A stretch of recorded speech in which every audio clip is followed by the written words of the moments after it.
Hello अस्सलाम वालेकुम। Hope so आप लोग अच्छे होंगे। अल्हम्दुलिल्लाह मैं भी अच्छी हूँ हमेशा की तरह। सीटीएम आपका टेक्निक और थर्ड चीज़ होती है जो बहुत इम्पॉर्टेंट होती है, जो अक्सर यूजली बिगनर्स नहीं समझ पाते हैं कि मैंने सीटीएम अच्छा कर लिया, मैंने टेक्निक भी अपनी सही कर ली, तो एक्चुअली ऐसा हुआ क्या है कि जो मेरा मेकअप क्रैकी हो गया है।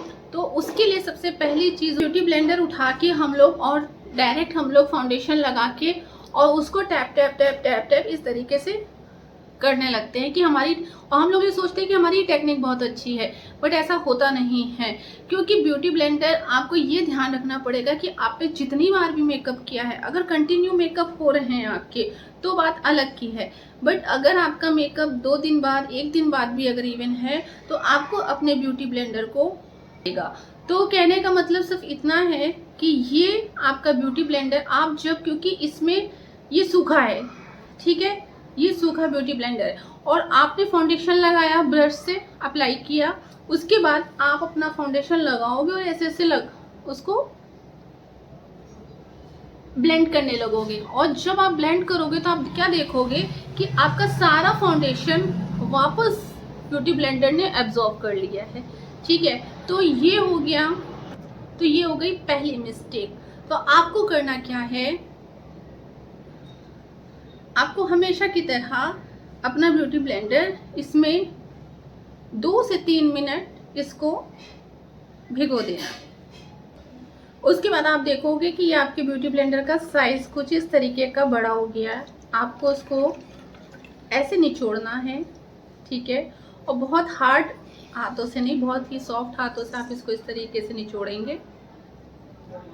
देन आपको, क्योंकि इसमें अब डायरेक्ट आपने सोचा कि अब तो वेट कर लिया मैंने, अब मैं लगाऊं, इस कंडीशन में भी, सेकंड कंडीशन में भी आपका फाउंडेशन आपके ब्यूटी ब्लेंडर से निकल जाएगा। सो इसके लिए आपको अपना ब्यूटी ब्लेंडर यूज़ करने से पहले आपको वेट करना है, वेट करने के बाद अच्छे से निचोड़ना है। निचोड़ने के बाद अपनी एक छोटी सी कोई टॉवल या कोई टिश्यू लेके उसको इस तरीके से अच्छे से पूरा इसका पानी इसमें टॉवल में एब्जॉर्ब कराना है, ठीक है।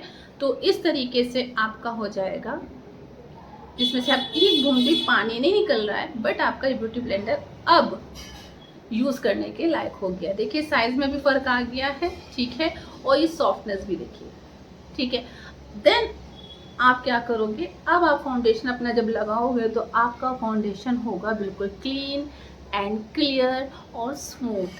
तो आपको मेरी ये बात समझ में, एक छोटी सी मेरी एडवाइस और छोटी सी मेरी उन बिगनर्स मेकअप्स के लिए, मेकअप आर्टिस्ट के लिए जो अक्सर कहते हैं कि मेरा मेकअप इक्वली ब्लेंड नहीं हो पा रहा है, या वो क्रैकी लग रहा है, या कहीं से ज़्यादा कहीं से कम लग रहा है, तो रीज़न सबसे बड़ा ये भी हो सकता है। तो आप अपनी सीटीएम पे, देन आप सेकंड थिंग अपनी टेक्निक पे, और थर्ड अपनी ब्यूटी ब्लेंडर पे ज़रूर ध्यान दीजिएगा कि आपका ब्यूटी ब्लेंडर किस कंडीशन में रखा हुआ है। टेक्निक और ये छोटी सी इन्फॉर्मेशन बिगनर्स के लिए अच्छी लगी होगी। अगर अच्छी लगी हो तो प्लीज़ मेरे वीडियो को सब्सक्राइब, शेयर, लाइक, कमेंट करना मत भूलिएगा, क्योंकि आपके बिना मैं अधूरी हूँ। तो मिलती हूँ एक नए वीडियो, नई टेक्निक, नए प्रोडक्ट, नए रिव्यू के साथ। तब तक के लिए अल्लाह हाफिज़, बाय।